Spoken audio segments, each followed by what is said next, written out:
नमस्कार, फाइटर समाचार में आपका स्वागत है। पेश है आज 7 मार्च सुबह 6 बजे राजस्थान की खास खबरें। आज शुक्रवार 7 मार्च को फाल्गुन मास के कृष्ण पक्ष की अष्टमी है। इस तिथि से होलाष्टक शुरू हो गया है, जो कि 13 मार्च को होलिका दहन के साथ खत्म होगा। इस दौरान मुंडन, गृह प्रवेश, विवाह जैसे मांगलिक कार्यों के लिए शुभ मुहूर्त नहीं रहते हैं। होलाष्टक के दिनों में मंत्र जप, पूजा पाठ, दान पुण्य, तीर्थ दर्शन करने की परंपरा है। ज्योतिषियों के अनुसार होलाष्टक की 8 रात्रियों का काफी अधिक महत्व है। इन 8 रात्रियों में की गई साधनाएं जल्दी सफल होती हैं। इन रातों में तंत्र मंत्र से जुड़े लोग विशेष साधनाएं करते हैं। अष्टमी को चंद्र, नवमी को सूर्य, दशमी को शनि, एकादशी को शुक्र, द्वादशी को गुरु, त्रयोदशी को बुध, चतुर्दशी को मंगल, पूर्णिमा को राहु उग्र स्थिति में रहता है। 9 ग्रहों की उग्र स्थिति की वजह से इन दिनों में मांगलिक कार्यों के लिए शुभ मुहूर्त नहीं रहते हैं। 13 मार्च की शाम को होलिका दहन किया जाएगा। 14 मार्च को सूर्य कुंभ राशि से मीन राशि में प्रवेश करेगा, जिससे खर मास की शुरुआत होगी।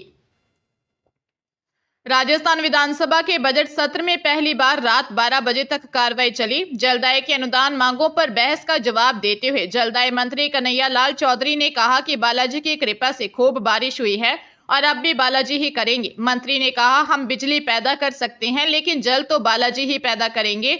जिनको आस्था नहीं है उनकी अलग बात है, हम तो विश्वास करेंगे तो बालाजी ही। जलदाय मंत्री ने पिछले साल कहा था कि मैं बालाजी नहीं हूं जो पानी ला दूं, जिस पर खूब विवाद हुआ था। अनुदान मांगों पर बहस के दौरान जलदाय मंत्री ने एक बड़ी घोषणा करते हुए कहा कि पानी चोरी करने वालों को जेल भेजने के प्रावधान वाला कानून लाया जाएगा और पानी चोरी रोकने के लिए भी विजिलेंस टीम बनेगी। इस कार्रवाई में नेता प्रतिपक्ष ने मंत्री के पिछली कांग्रेस सरकार पर लगाए आरोपों पर आपत्ति जताई। इस पर काफी देर तक नोकझोंक चलती रही।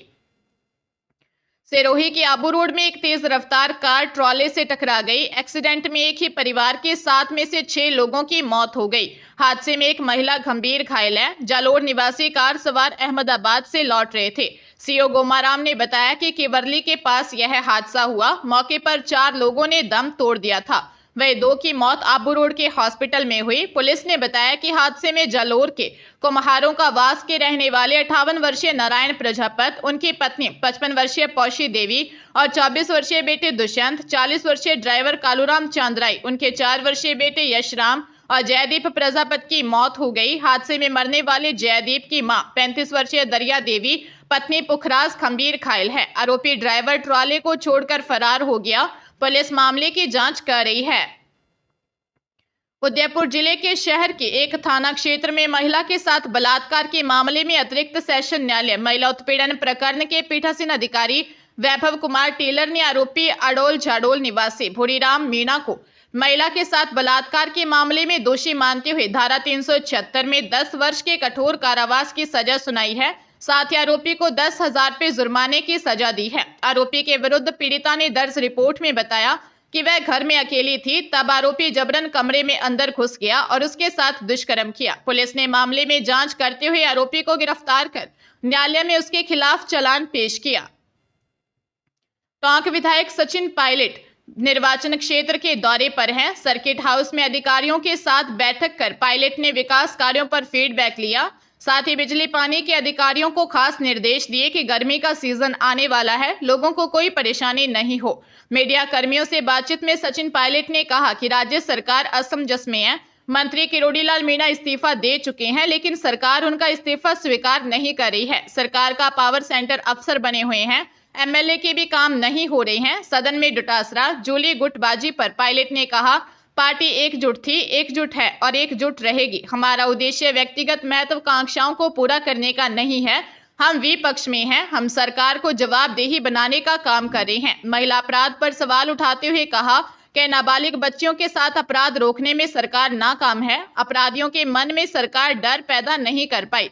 ओवरऑल लॉ एंड ऑर्डर चरमरा चुका है। हरियाणा के हिसार में सड़क हादसे में 4 दोस्तों की मौत हो गई। ये चारों एक शादी समारोह में शामिल होने के लिए जा रहे थे, तभी अचानक उनकी कार बेकाबू हो गई और पेड़ से जा टकराई। चारों मृतक 19 और 20 साल के थे। इनमें से एक युवक अपने परिवार में इकलौता था। हादसा हिसार मंगाली रोड पर हुआ। मृतकों की पहचान 19 वर्षीय अंकुश, निखिल, हितेश और साहिल के रूप में हुई है। आजाद नगर थाना प्रभारी साधुराम वह पुलिस टीम मौके पर पहुंची। पुलिस ने हादसे की जांच शुरू कर दी है। बताया जा रहा है कि हादसे के समय गाड़ी की स्पीड अधिक थी, जिस कारण कार बेकाबू हो गई। मंगाली सुरतिया के रहने वाले अंकुश के पिता सरमौत ने बताया कि उनका बेटा अपने दोस्तों हितेश, साहिल और निखिल के साथ कार में सवार होकर हरिकोट के नजदीक पैलेस में शादी समारोह में गया था। वहां से चारों दोस्त कार से ही हिसार पीएलए में सामान लेने गए थे। वापस जाते समय हादसा हो गया। उत्तर भारत से चल रही सर्द हवाओं से राजस्थान में रात में पारा कई शहरों में गिरकर 10 डिग्री सेल्सियस से नीचे आ गया। ऐसे इन शहरों में एक बार फिर सुबह शाम की सर्दी तेज हो गई। दिन में आसमान साफ और तेज धूप रहने से लोगों को सर्दी से राहत रही। सुबह शाम की तेज सर्द हवाओं का दौर आज भी जारी रहेगा। आज से उत्तरी हवाएं कमजोर होने लगेंगी और तापमान फिर बढ़ने लगेगा। पिछले 24 घंटे के दौरान मौसम देखें तो कल पूरे दिन आसमान साफ रहा और दिन भर सर्द हवाएं राजस्थान के कई शहरों में चली। इससे पहले पाली, झुंझुनू, दौसा, माउंट आबू, करौली, फतेहपुर, सिरोही, हनुमानगढ़, बारां, नागौर, चूरू, बीकानेर, चित्तौड़गढ़, सीकर, टोंक और भीलवाड़ा में न्यूनतम तापमान 10 डिग्री सेल्सियस से नीचे दर्ज हुआ। मौसम विज्ञान केंद्र जयपुर ने राजस्थान में सर्द हवाओं का असर रहने की संभावना जताई है। पंजाब के अमृतसर जिले के अजनाला कस्बे के गांव भिल्लोवाल पक्का स्थित खेतों में बीच में बने डेरे पर लूट के इरादे से 8 से 10 लुटेरे पहुंच गए। इस दौरान डेरे के मालिक 2 भाइयों और लुटेरों के बीच फायरिंग शुरू हो गई। लुटेरे की ओर से चलाई गोली एक भाई के बाजू में लगने से वह घायल हो गया, जबकि जवाबी फायरिंग में एक लुटेरा मारा गया। गोली चलने की आवाज सुनने के बाद आसपास के गांव के लोग बाहर आ गए, जिसके बाद बाकी के लुटेरे मौके से फरार हो गए। जख्मी युवक को सिटी के प्राइवेट अस्पताल में भर्ती करवाया गया। घटना की सूचना पर डीएसपी धर्मेंद्र कल्याण और थाना लोपो के एसएचओ पुलिस टीम के साथ घटनास्थल पर पहुंचे। लुटेरे की पहचान नहीं हो पाई है। डेरे के मालिक युद्धवीर ने बताया कि उसका घर खेतों के बीच है। देर रात लुटेरे घर में दाखिल हो गए थे, जहां लुटेरों से उनका सामना हो गया। फिलहाल पुलिस मामले में गहनता से जांच कर रही है।